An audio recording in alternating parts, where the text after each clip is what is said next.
Previously on Elysia Rising. Sites and locations where the shroud was being constructed across the city have all been attacked and looted in what seemed to be a string of coordinated strikes by someone wearing a silver raven's mask. Atta tries to find some time to go think real hard about Grandma. As you open your eyes, on the other side of the veil is a translucent image of your grandmother. Atta just stares for like a solid 3 to 5 minutes. In that moment, she's trying to decide whether or not to push any further or not, because there's important stuff that we need to do, and this could be dangerous. And your light burns and shallow cheek cuts are both removed. Thank you. I literally had those wounds for like the whole campaign. Yeah. Oh.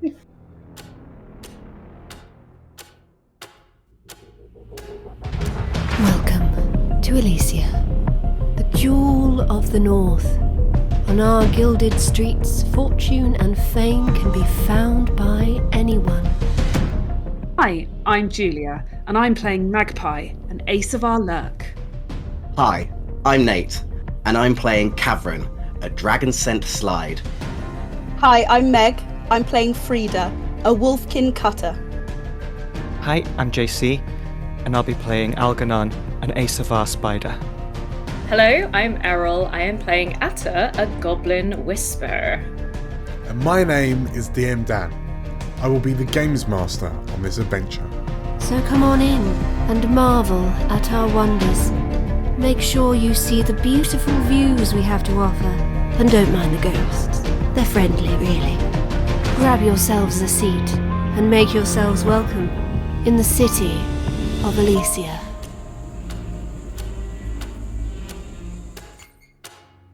Welcome back, everybody. Hi. Hello.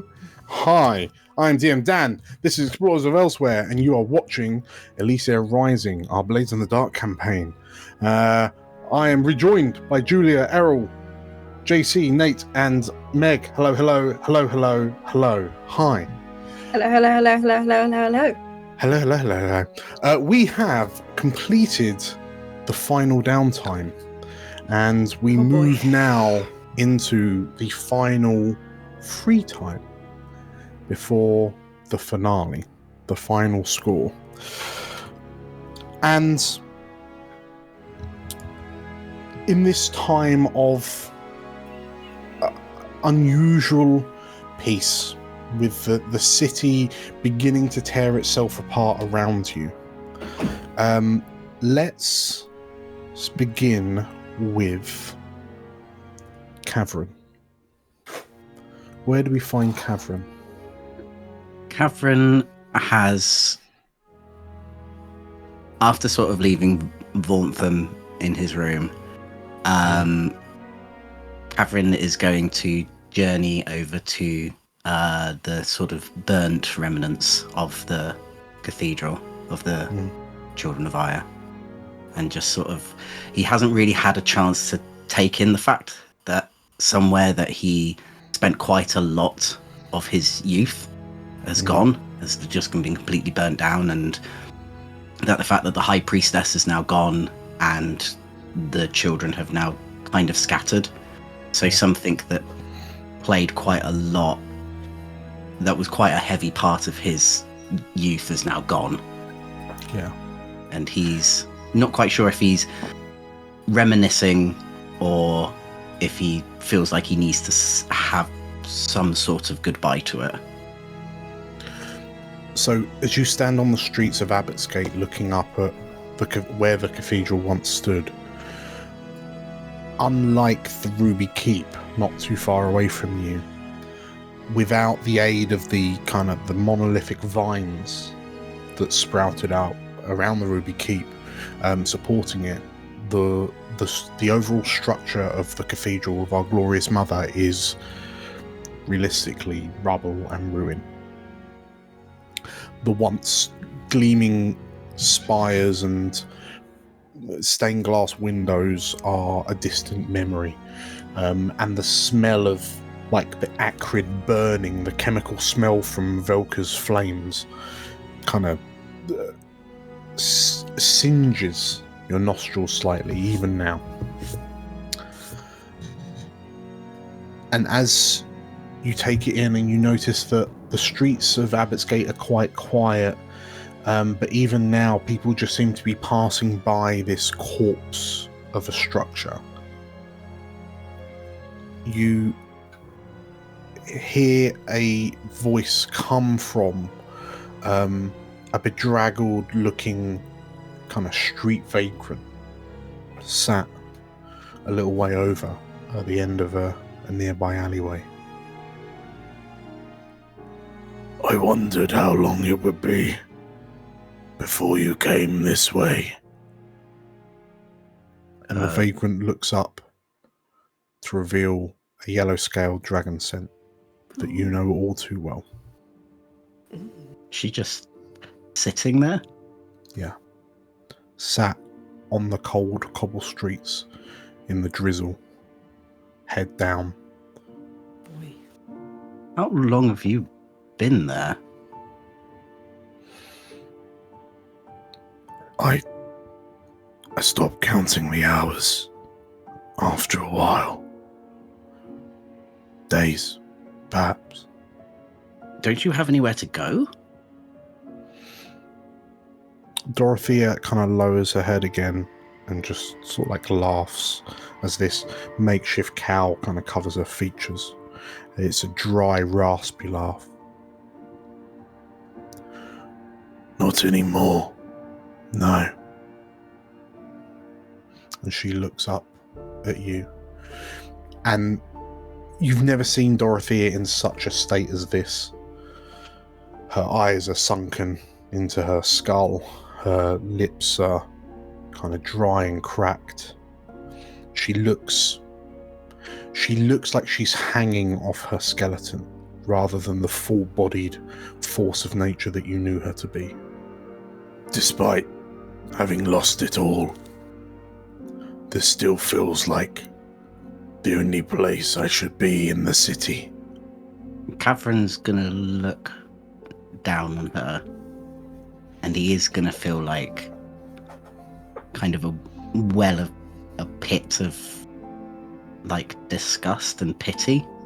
Like this woman caused him quite a lot of pain in his youth, and caused him quite a lot of pain by sending his siblings to war. I think he is gonna he's gonna kneel down to her level, and he's gonna say, if this was any other time, I would have left you here to rot. And then he's gonna stand up and say, but things have changed me more than you or this faith could ever change me. And he's gonna reach out a hand to her.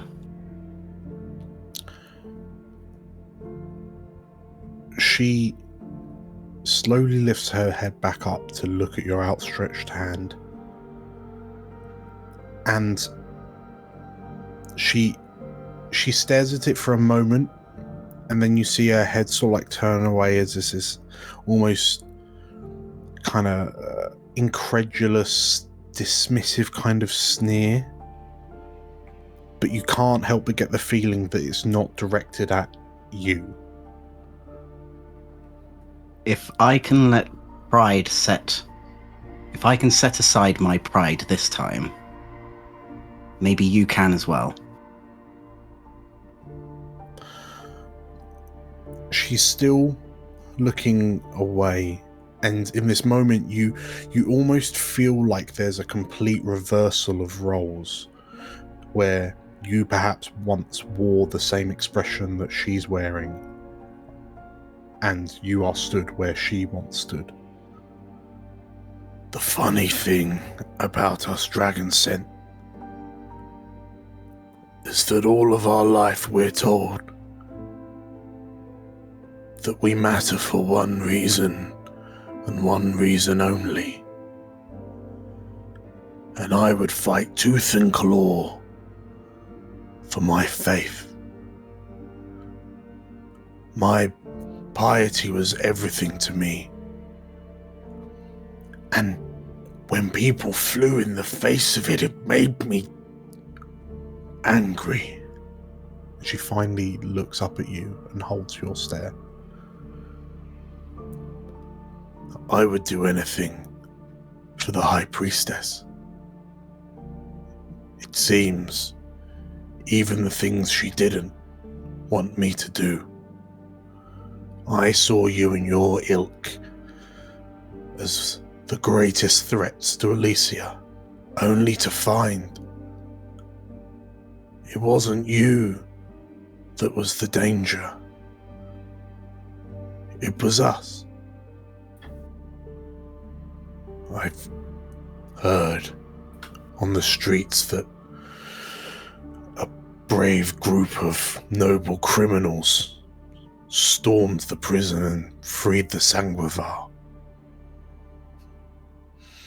I knew it was you and your companions the moment I heard the rumors. Do you know why Lukragi was going there? Why she had her eyes set on the Sanguivar held within? I'm guessing their relation to a Khan and believing that they were a scab on this earth. And what greater show of devotion to Mother Aya than to expunge the stain from the city once and for all. After what the garden keepers managed with those God's forsaken vines, Lukragi believed that with a show of devotion extreme enough, she could have called Aya here to save us. Well, I don't know how it would make you feel, but she obviously felt that to the very end. Even in the knowledge of her imminent death, hand was reached out in charity to rescue her. And she denied it. Dorothea, catches a breath, and you wonder if this is perhaps the first time someone has said what's happened to Lukragi definitively. Well then, despite everything that's happened, my faith is still important to me, Catherine. She looks up. But I would rue the day that I made the same mistakes as High Priestess Lukragi Esoth. And she lifts a frail-looking hand up to take yours.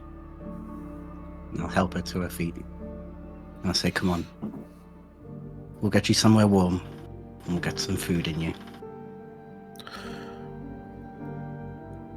As you say that and you turn to sort of lead her away, she stops. And her head is cowled again. Catherine, everything that's happened, everything I did, this was not what I intended to happen. I have hope in my heart that we are lost, but elsewhere stands. I hope that one day you will be reunited with your family. I hope that one day you can accept my apologies for all the harm I've caused you. I'm sorry, Catherine. I'm sorry for everything. One step at a time. She nods, and she takes a few steps to kind of catch up with you, and then like you see her stop, and like her eyes open wide, and her hand instinctively kind of goes to her breastbone, and like she pats around, and you notice like she looks down and realizes she's not wearing her holy symbol of Aya, and she turns to where she was sat, and the two of you see it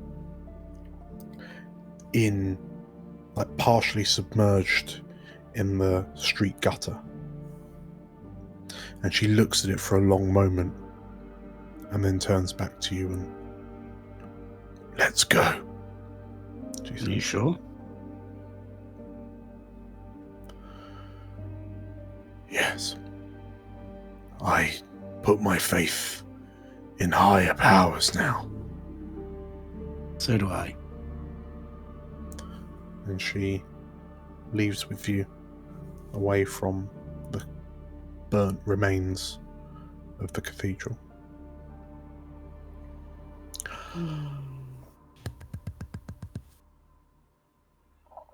Where do we find Magpie? Ooh, wherever she might find Samuel, I think. Okay. I think it's high time she had a proper heart-to-heart with him. Where would you like it to be? It could be... He could be at Cadwallader. I don't know if he would have... What is the plan for the Sangrevar? Just a quick question to everybody, because we've been sort of talking and joking about the fact we've got 40-odd Sangrevar rattling around in the manor. Would we have sort of sent them out to go home again now that the danger's passed, or would we taken them to safe houses? Would they still be there in the manor?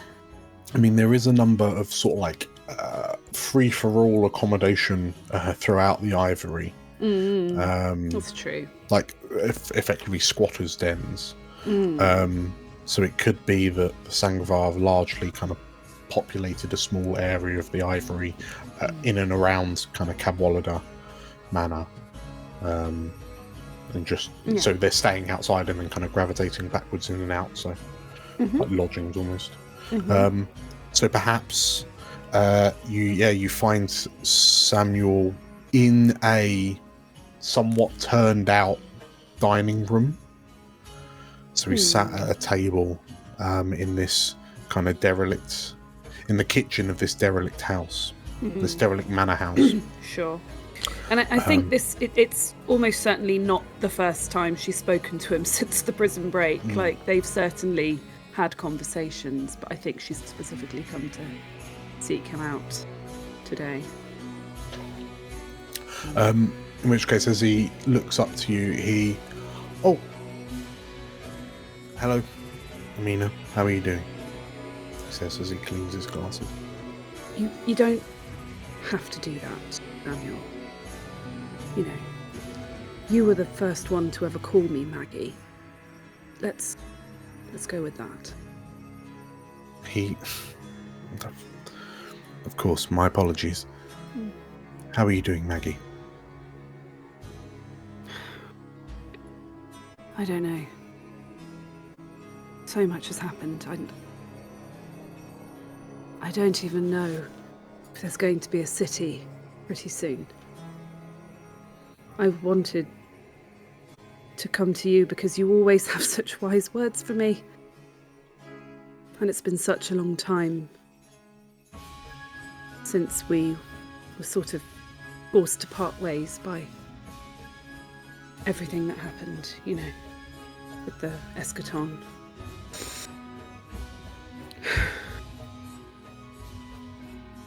You know, I don't know if you know, I went to see Mother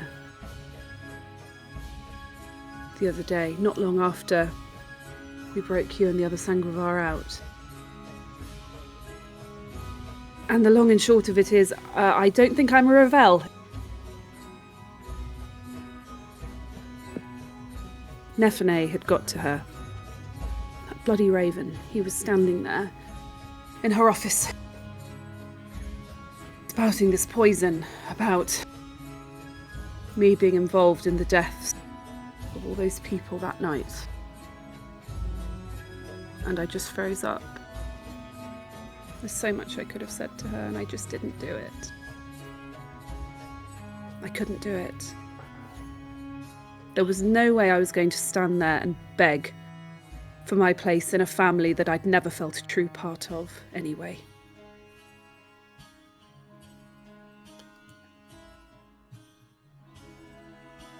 And after hearing your mother's words, do you feel, now that you are no longer a Ravel, do you feel any lesser in yourself?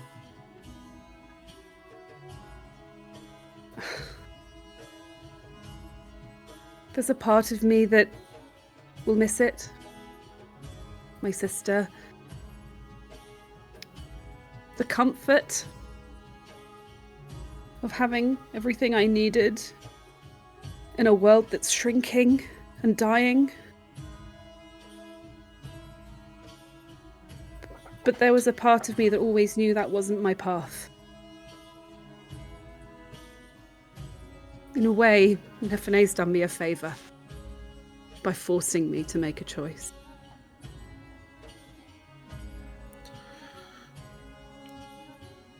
The one thing that always impressed me when you were growing up was the care that you gave to everyone around you. I would see you do the most ludicrous things for others, and it always warmed my heart to see the happiness that doing that for others gave you.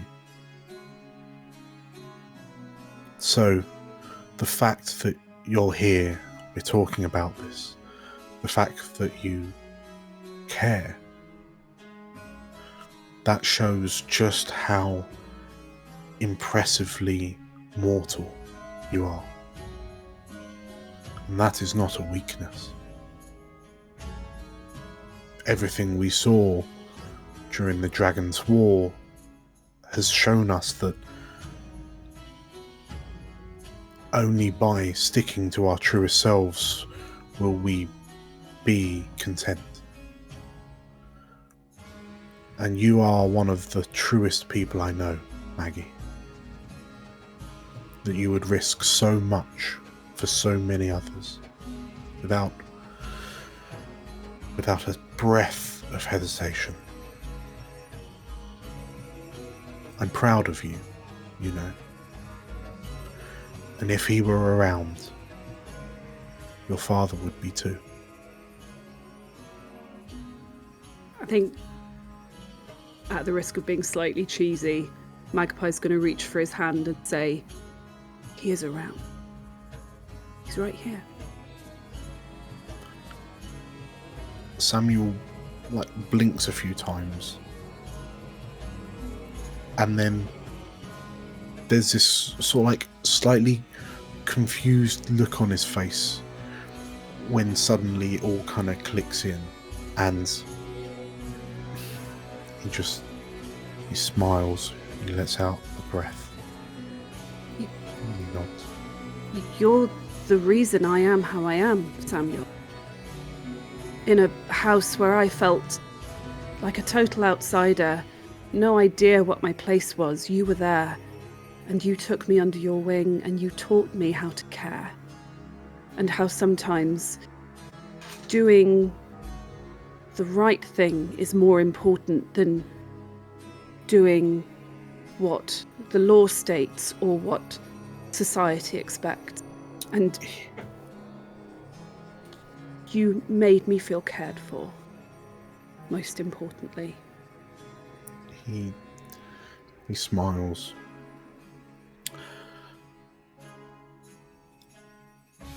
I want you to remember, Maggie, that the family that you fear you've lost is not necessarily the family that matters most. I look at you and your other companions, and I see the bond that has formed between the 5 of you. And it is clear that people of good nature and good intention gravitate towards you.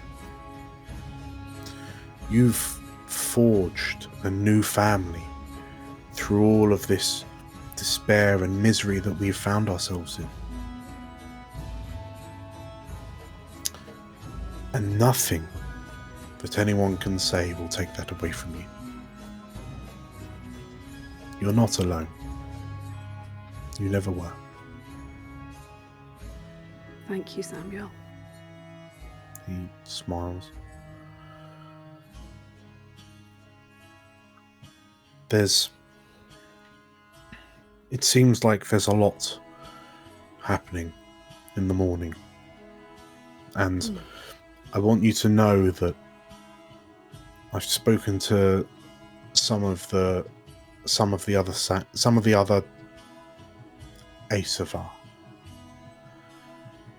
and we will help you where we can. I knew I could count on you. He smiles and kind of pats your hand with his. I'm just brewing up some delectable mushroom tea, if you'd be happy to sit and stay for a while and keep this old soul entertained for a short while. Of course. And as he stands and kind of moves into the remnants of this kitchen, where you see a kettle beginning to boil, everything for a fleeting moment feels okay.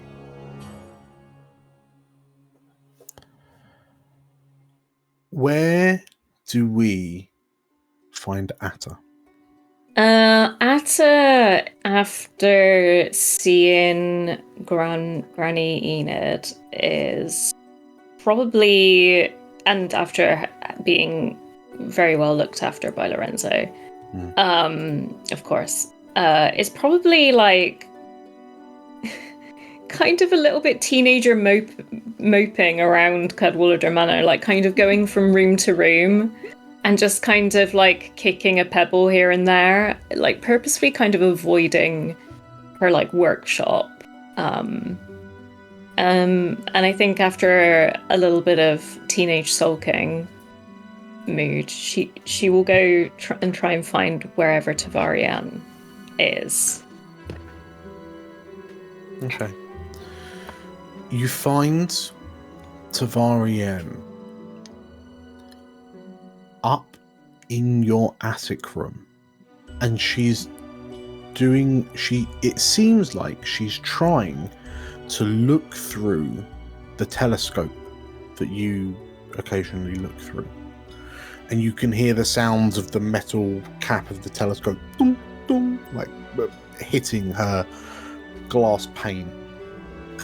And as you enter, like the floorboard creaks under your foot, and she like turns to see you enter. Oh, I'm sorry, dear. I probably should have asked to be in here, but she sort of like tries to put the telescope back to a direction that it was pointing at, and it's completely off. But I can when I get time, I can make one that works, maybe with your visor instead, if you like that. That would be great, dear. I would really appreciate that. Thank you. What were you looking at? I couldn't really see anything, but I suppose I was just looking for others like me. Yeah. What? I mean, this is a big question, but what do you feel like you are?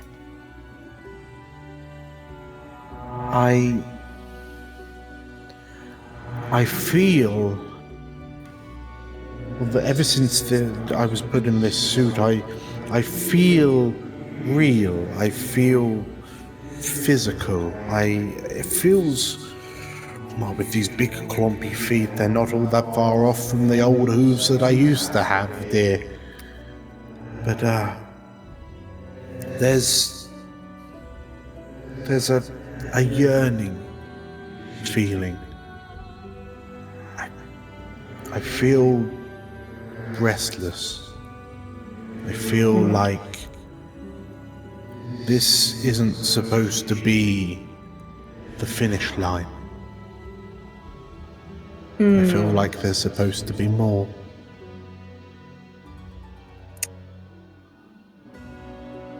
Yeah, I've been thinking about whether there's much of a difference between a memory or a spirit. What is a person made of? What is their spirit made of? And I don't think I've got answers.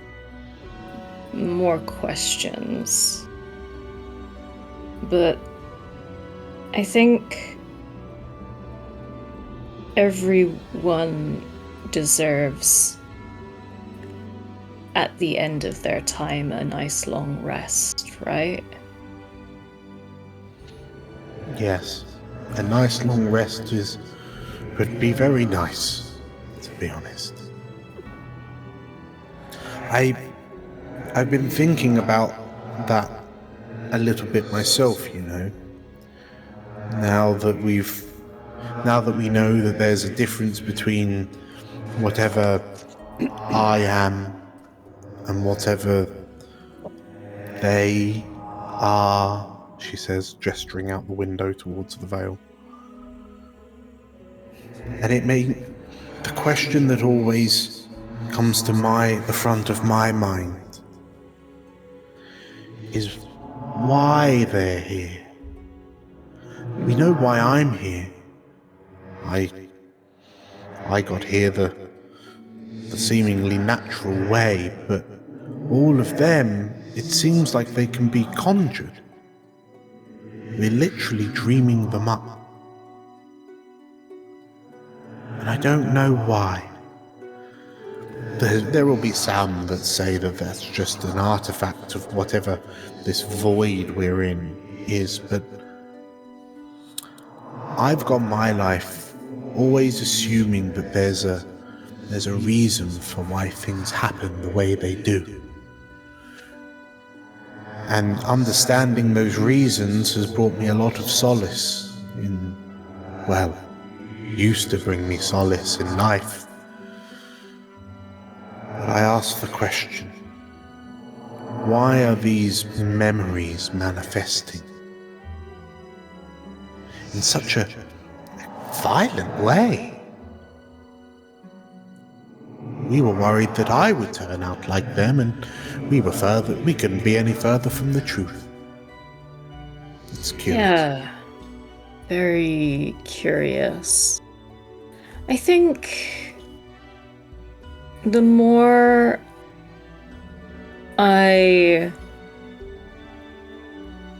experience whatever feelings they have, anger or fear or sadness or the mix of whatever makes them so violent,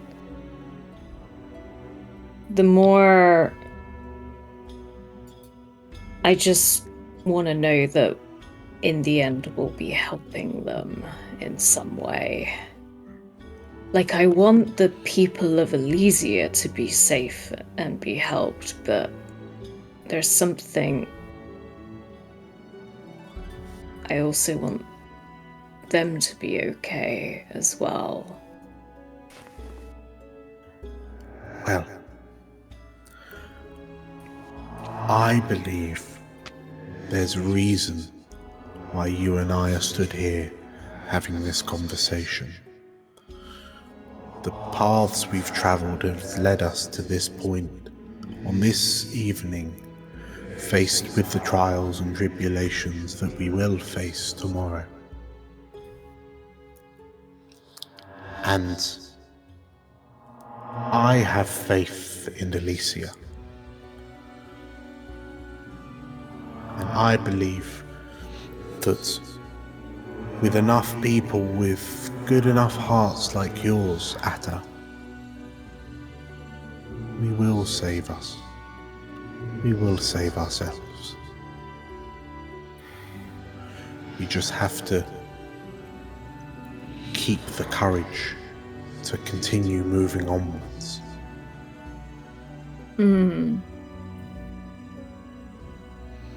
Yeah.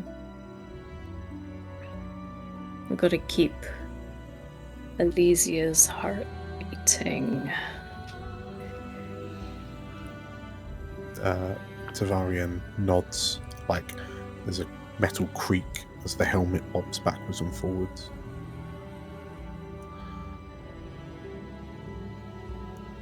You never know. Perhaps. We never know what tomorrow will bring. But we know it will be good as long as we try to make it be good. Does that make sense? Yeah, like, you know, when you're inventing and you could make something that makes a really big mess, but you make something that makes a really contained and specific mess instead. The suit kind of jiggles as she laughs. Yes. That's what we're always good at. Atta. Controlled messes. Yeah. She sort of like turns and rotates the telescope around a little bit, and perhaps you should find things. Perhaps you should start looking for things, and then point them out to me. Perhaps I'll see them that way. Yeah, and maybe while I'm looking for things, you can tell me some stories of young Elysia. That would be my pleasure, dear, she says. And as you begin your void gazing, where do we find Algernon? We find him on the steps of the Fairfax household. Yeah. He's holding one of his fine bottles of liquor. And he's got there at a time when he knows Fairfax is just about to come home. And he knocks on the door knocker, hoping to meet Fairfax's wife. Okay. As you wait on this, it's a very modest residence in sort of like lower Haveny. So it's clear that a lot of Fairfax's wages presumably are being funneled into, well, once upon a time would have been funneled into upkeep, like payment for the house. Is it just you at Yes. the door? In which case, you hear footsteps approaching from the other side. And as the door opens, you see a young boy, perhaps 7 or 8 years old, who looks up at you. Yeah? The boy says. And as you stand looking at this child, a bit perplexed, you hear a voice come from inside saying, "Who is it, Aurel?" "Just the man at the door," says the little boy.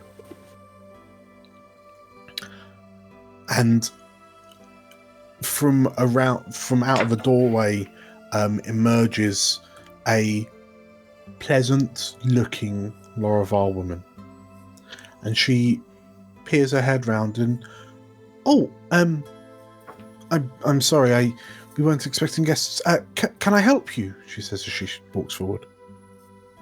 Mrs. Fairfax, yes, I apologize we haven't been introduced, but my name is Mr. Cadwallader. I'm an old friend of your husband, Algernon. She looks and, please come in, she says as she beckons you in. Thank you. I know he's probably on his way back from the ministry, but I thought I was just passing, and I've brought you both a gift. I am the partial owner of a venue in Dusklin, and we're cleaning out the last of our reserves, you see. She smiles. Is it in like a hamper of sorts? No, it's just like a bottle of wine. Oh, I see. From the Spectre's cellar. Gotcha. She looks at it with there's a genuine gasp on her face, and this will pair well with you're the one that gave us the mushrooms, aren't you? Ah, yes, I hope you've been enjoying them. I imagine that these will pair beautifully, she says. And she, Aurel, set another seat at the table. We'll have Mr. Cadwallader here for dinner. Oh, no, please, I couldn't intrude. Oh, you are not intruding in the slightest. In fact, I'm somewhat starstruck. He's always talking about you, you know. Nothing good, I hope. She sort of like titters. And go, Aurel, set the table, she says. And who you presume to be Fairfax's son, just who's looking at you, just nods and sort of like plods off, and you hear the sounds of cutlery and crockery kind of being arranged at the table. If please make yourself at home. I'm just finishing up for when he arrives home. Will Algernon know her name? I think he probably would do after having sort of tried to investigate them before. Yes, let's go with Keralise. A hard C, Keralise. Oh well, if I'm not intruding, I would love to stay and sample some of those king oysters. It was Keralise, wasn't it? Yes, absolutely. Yes, Fairfax has spoke fondly of you often as well. She laughs. Well, I'd hope he would. She says as you make your way into the dining room. We say dining room. It is a larger room that seats both a table with now 4 chairs around it, as well as a very kind of narrow-looking 2-person sofa, with a what appears to be a work desk.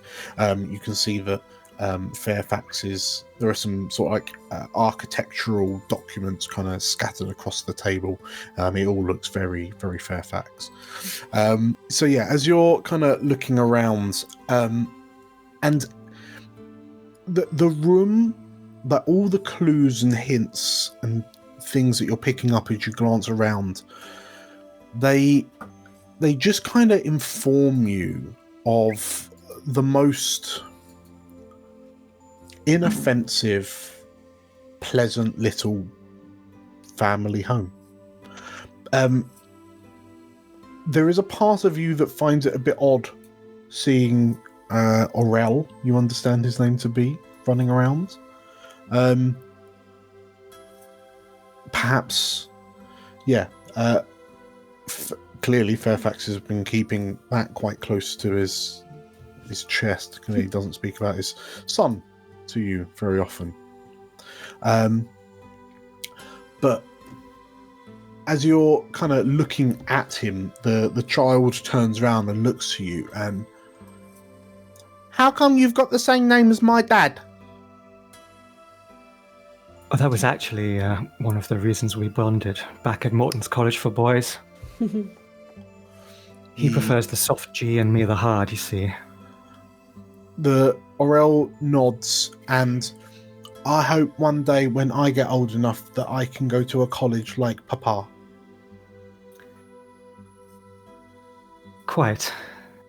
Morton College sadly no longer exists in this reality. But it was a fantastic institution, the best days of our lives, as they say. Aurel just kind of nods, and it's all right if Morton's isn't here, because Papa has said that soon we'll make our way home, and then I can go to any college that I want to. Make your way home? Yeah, back to the rest of Elsewheres. Ah, I see. He says that we're just on a holiday, and soon they'll make it ready so we can come back, and then we can see all of the people that didn't manage to come with us on this vacation. I think your father might be correct, young Aurel. He smiles. He always is, Mr. Cadwallader. It's Cadwallader, but quite. Aurel is just sort of like smiling at you, and like he's at the age where he's missing a couple of teeth.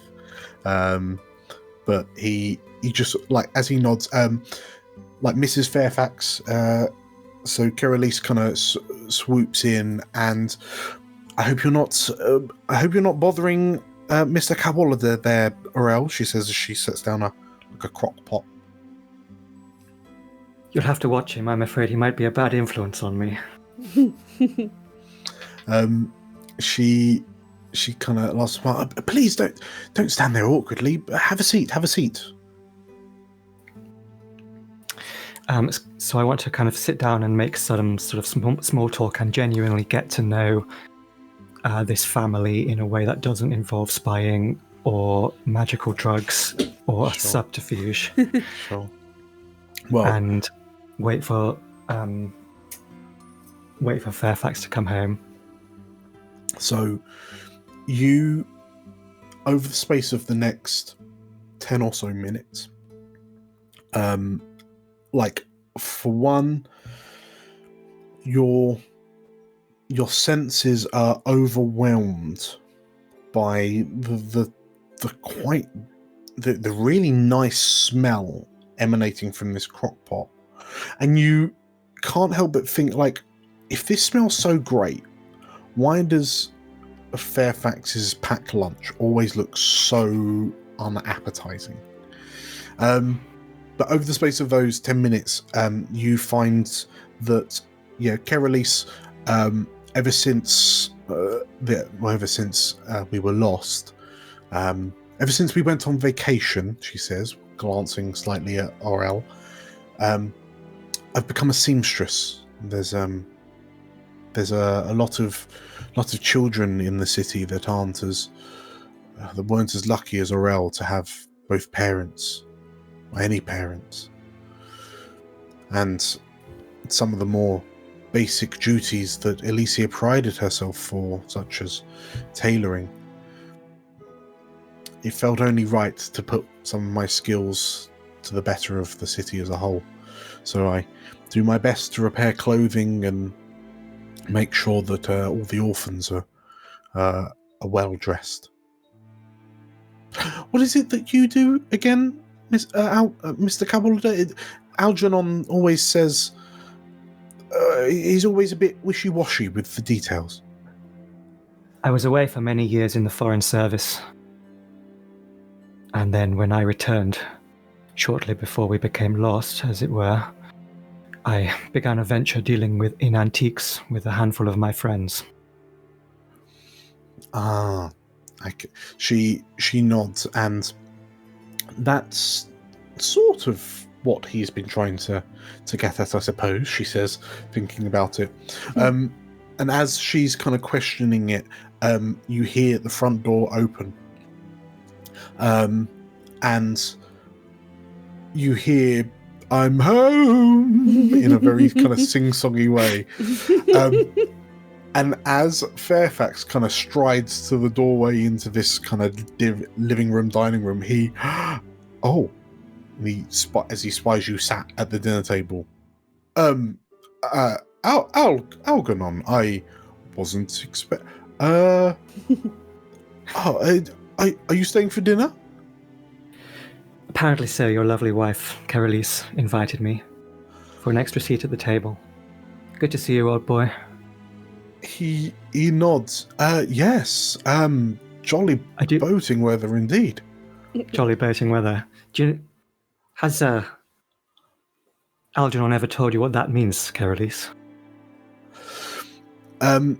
She is visibly rolling her eyes as you say it, and it's something that he's always said, but he's never actually taken the time to explain it. It's the opening lyric to the Morton School song. It's uses rowing as an analogy for compatriotship and school spirit. It has a homoerotic subtext I enjoy. Bodies between our knees and all that, but... Carolise gives a look to you as Fairfax goes bright red and right. Well, let me take off my coat and then we can crack on with dinner, shall we? And yeah, he disappears, and like as he sits down to dinner, still looking a little bit flustered, like his moustache is fluttering slightly. Aurel kind of looks up and, "What's a homoerotic?" And as the four of you tuck into, like the lid of the crock pot comes off, and Algernon, it perplexes you somewhat because what you see is fundamentally the mush that you see Fairfax eating on his little park bench in Abbotsgate every time you meet him. But for some reason, like in perhaps it's the environment that you find yourself in, but it looks like one of the heartiest meals that you might have had for a while. And as Carolise kind of serves it up, she kind of serves up and she kind of gives Fairfax and Aurel like little kisses on the head as she serves them, and then kind of looks at you and proudly says, looks to you and then looks to Fairfax and says, "I decided that tonight should be the night we use the portobellos." And you see Fairfax's eyes kind of open. Ooh. And yes, the four of you get stuck into a very welcoming, homely family meal. Cool. I want to just keep it very normal, sitcom family meal with the strange family friend, and then afterwards I want to go with Fairfax to his withdrawing room or wherever he is and share a glass of that wine. Sure. In which case, as he kind of swirls this wine round, and it's clear that he's not had wine for a very long time. I do say, old boy, this was a bit of a welcome surprise. Thank you for dropping by. Speaking of surprises, I wasn't aware you were keeping one of your own. Young Master Aurel. It's growing into a real Fairfax. He is. He's the reason why I do everything I do, Algernon. He's the driving force in my life.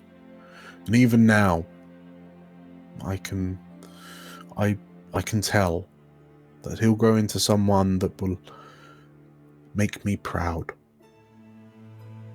He gives me purpose. I think that's all that a family man can ask for. Speaking of family, I've also recently come into some information regarding my own. A significant relation that has reappeared in my life. One that I have no memory of or attachment to. She suddenly appeared. She was never part of the plan. But now she's in my house, she's in my life, and I'm not quite sure how to feel about it.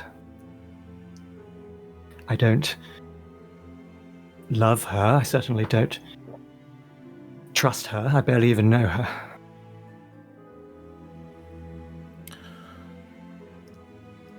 Fairfax, looks a bit surprised, and it's never straightforward with you, is it, Algernon? Straightforward was never my forte. Well, do you know what I would do if I found myself in a similar situation? I'm all ears, old boy. I would do everything I could to open myself up to her, to do the best I could to make up for lost time. Because if even after everything Elysia has been through, she made it back to you, that's worth cherishing.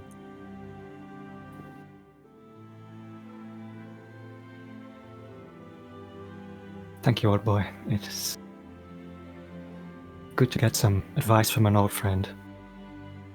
The whole thing's made me think about what I really value and which relationships I do know, and the people who I do love.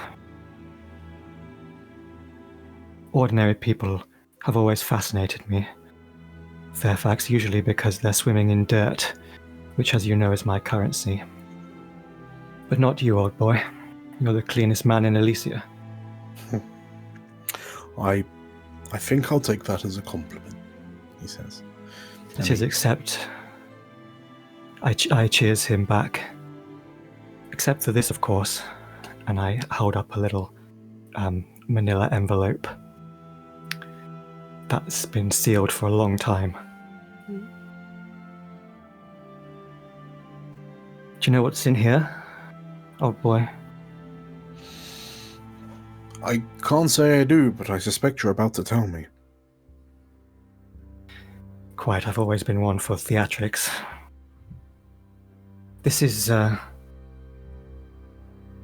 your final year university exam, the architecture degree, the one that got you your career at the ministry. This is the original, of course, the one that's so full of errors. I swapped it with one that I took in your name.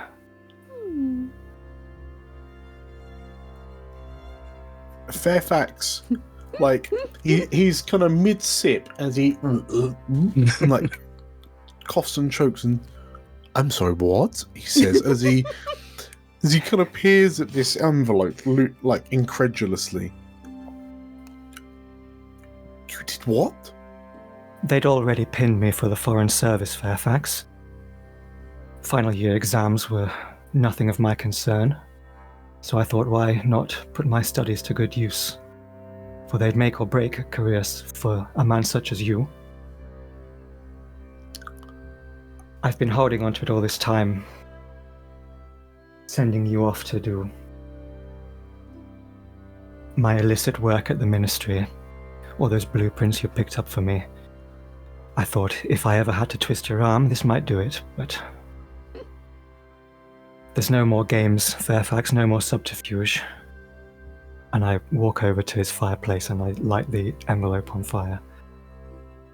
There's no more dirt on you. He looks from the fireplace to you, to the fireplace to you.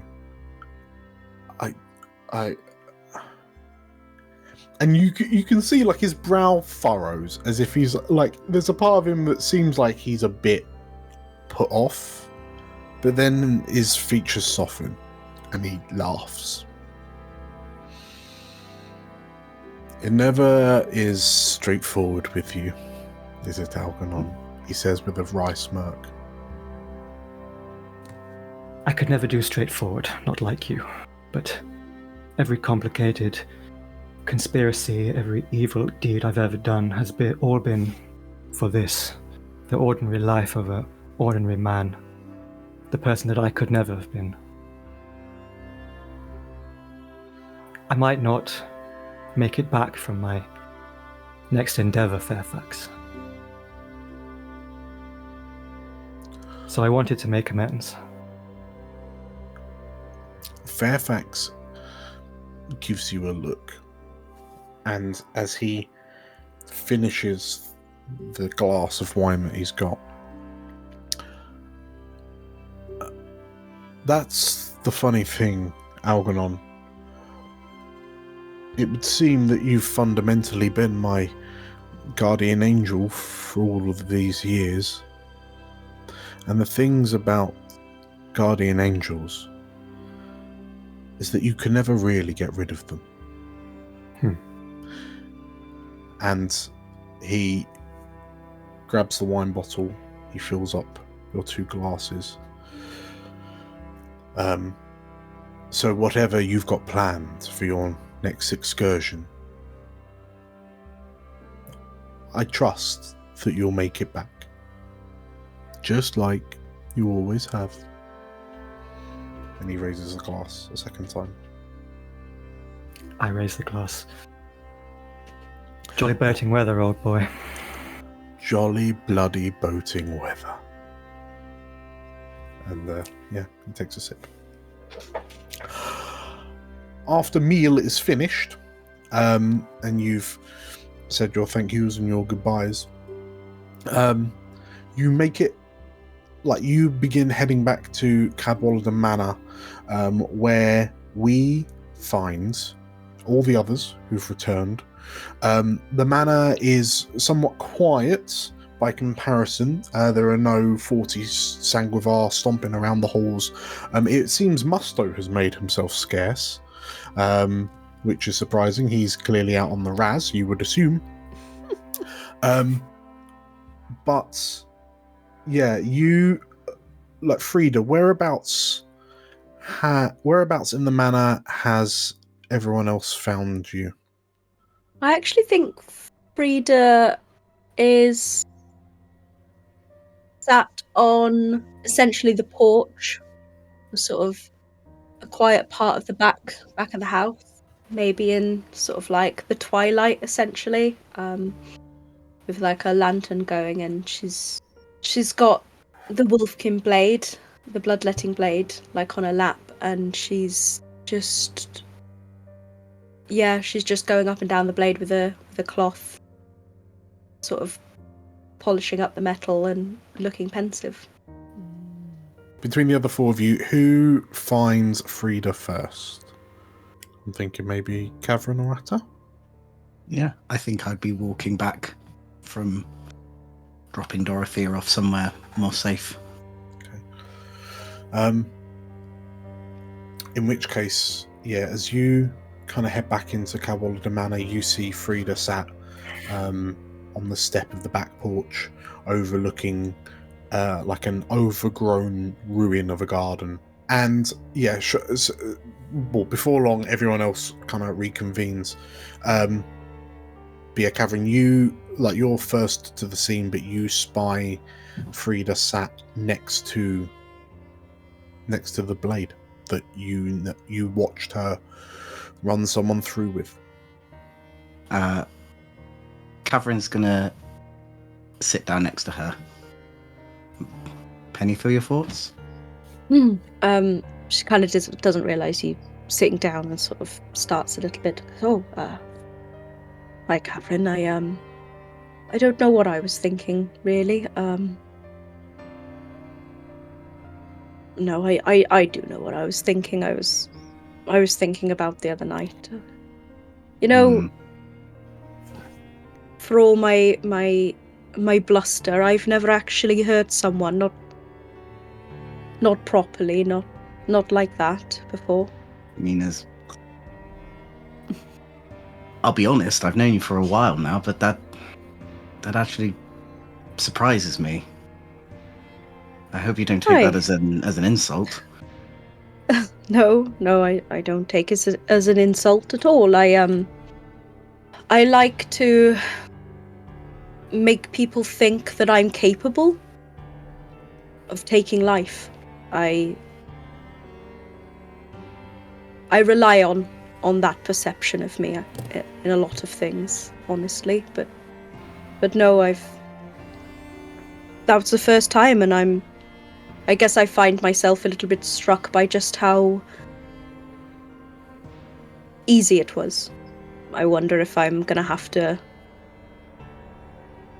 do it again before this is all over, and I think I'll find it even easier the second time, and the third, and the fourth, and I'm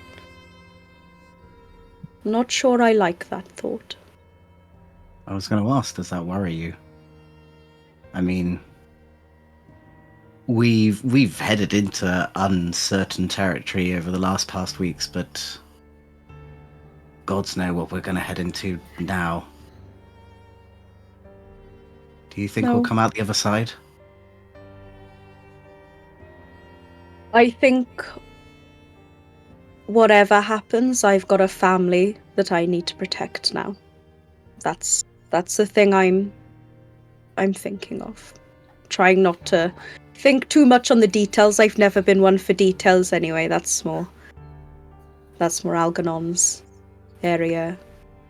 Yes, that's definitely or Magpie's area. They do the thinking. They do the thinking. You know. We're more physical, you and I. Oh, yes, definitely. Sorry about the noise earlier on, by the way. I'm glad you had fun. He's going to give your muscles a squeeze again on your arm. I hope you know that none of our perception has changed on you at all.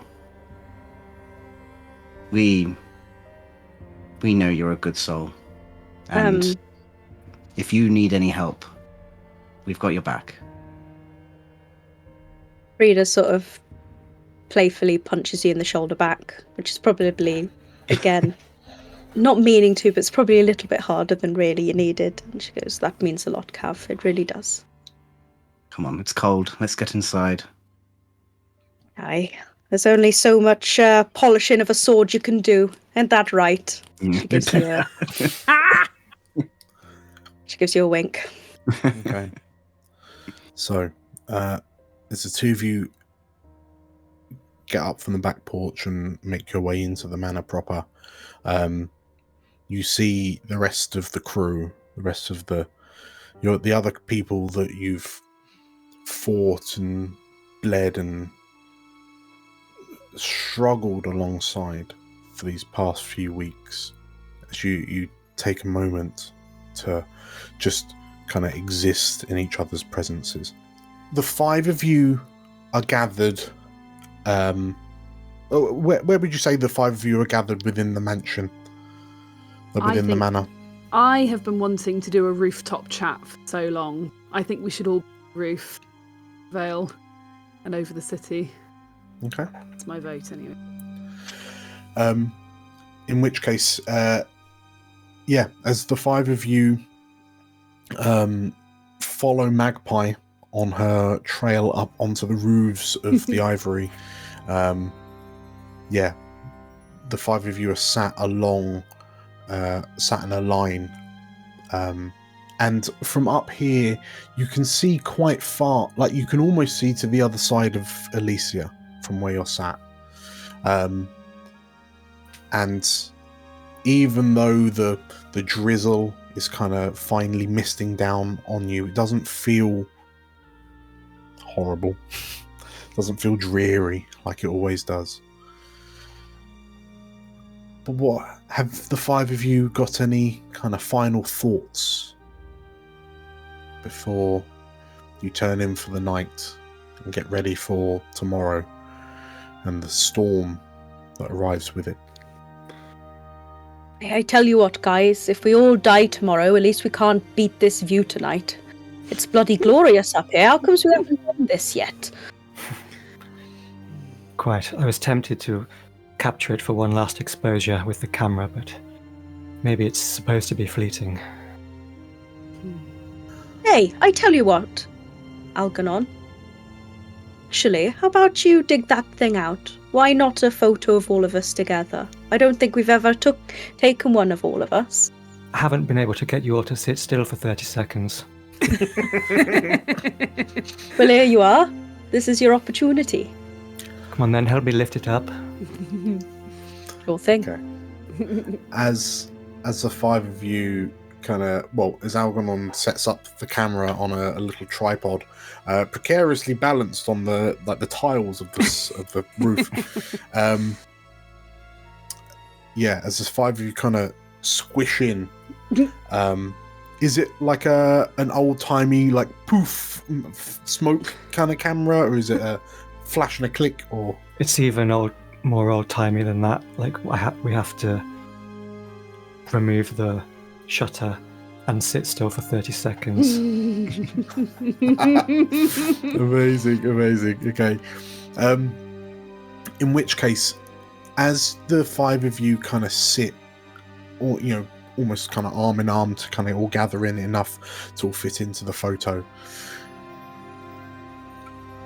I guess one thing to ask yourselves is, with the veil soon to fail in its entirety, what will you do then? Like, what are your thoughts knowing that tomorrow may be the last day of Elysia? You mentioned it, Frida. I know it was graveyard humor. There is a possibility that we might not return from this. Is that something you're all at comfort with?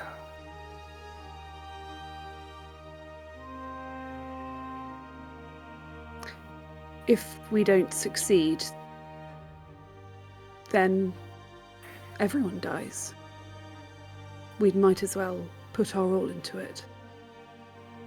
I will admit I'm not... I was hoping I'd see my family again, but at least I get to do this last day with chosen family. I think there's something special in doing our best for Elysia, whether we will make it out or not. I think even if some of us don't, we'll still be part of Elysia. And its future. With the moment tinged slightly with this kind of foreboding uncertainty for your immediate futures, the 30 seconds finishes, Algernon, and presumably, as I understand it, you would now have to take it out and almost immediately take it to the Red Room? Yes, I'll go back to the Red Room and Sure.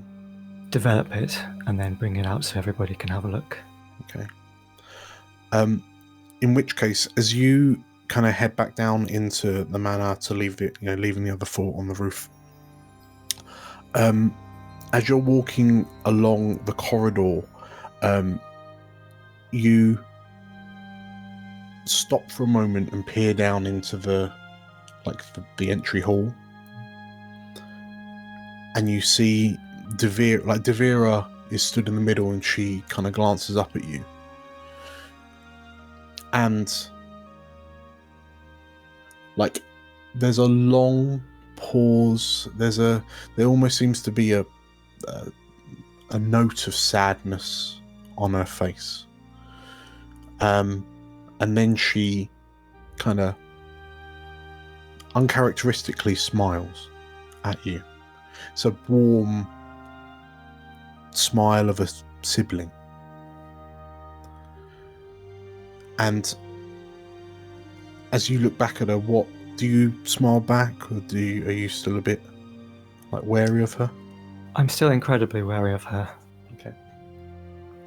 In which case, as you kind of look back at this smiling sister you have no memory of, you don't hear it, but you see a shadowy figure emerge from behind Devira as the candlelight of the entry of the grand hall illuminates a silver raven's mask.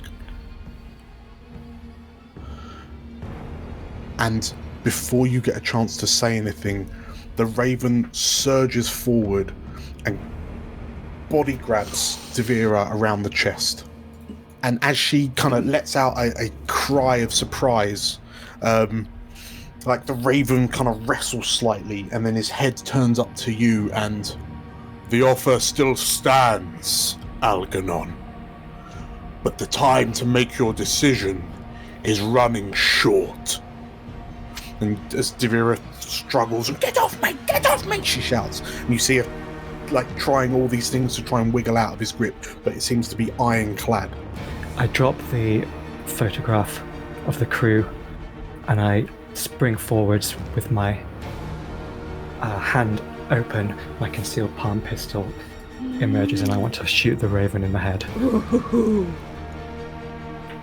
I will step in, and as the pistol kind of extends out from your sleeve, and it, your finger slips over the trigger, there is and it's a noise you're expecting, but the outcome is not. As two fully armoured blackguard emerge in front of you, stood between you and the raven and your sister. And as you draw the pistol, fire, it ricochets off one of their faceplates. The two blackguard in unison lower their halberds and step forwards towards you. What do you do?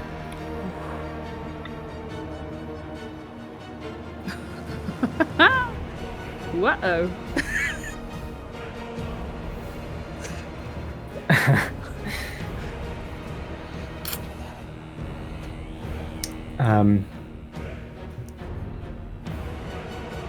I am going to get my crutch, shove it forward so the blade of one of these halberds goes into the gaps in it, and try and sort of skirmish my way backwards, hoping that my crew have heard the noise.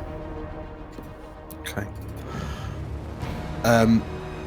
In which case, the Blackguard are tier 6.